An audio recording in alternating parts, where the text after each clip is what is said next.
Welcome back na naman dito sa aking channel. Panibagong araw, panibagong video na naman tayo ngayon. May ibabahagi na naman ako sa inyo ngayon na ritual. Ito'y simpleng gabay at simpleng pamamaraan at ito ay makakatulong sa inyo.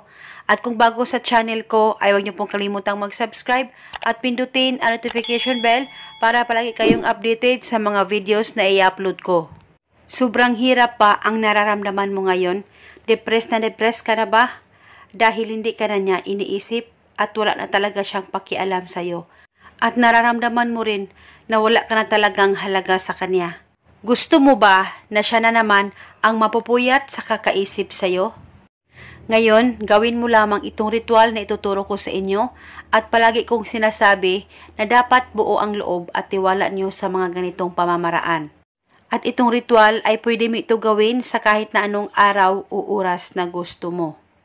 Ang gagawin mo lamang, kumuha ka lamang ng panulat at papel at isulat mo ang pangalan at apelyido niya ng 3 beses.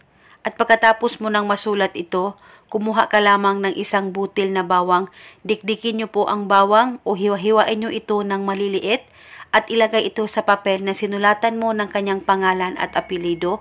At pagkatapos, kumuha ka lamang ng kahit kalahating kutsarang asin at ilagay mo rin ito kasabay ang bawang sa papel na sinulatan mo ng kanyang pangalan.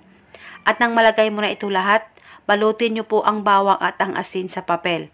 At pagkatapos, hawakan mo muna itong ritual, ipikit ang mga mata mo, mag-focus ka at sambitin mo lamang ang mga salitang ito. Pangalan at apelyido, ikaw ay mapupuyat sa kakaisip sa akin. Sambitin mo lamang ito ng 3 beses. At pwede mo rin ilagay itong ritual sa plastic at saka mo na ito itago sa safe na walang makakakita at makakaalam. At bago ka matulog ay ilagay mo ito sa ilalim ng unan mo at uunanan mo ito sa tuwing ikaw ay matutulog sa kahit na anong oras. At itong ritual, itago ito hanggang kailan mo gusto. At hindi na po ito kailangan pang bulungan mo araw-araw. At tiyak siya ay mapupuyat sa kakaisip sa iyo sa bawat oras. At eto muna sa ngayon, maraming salamat po sa panunood. May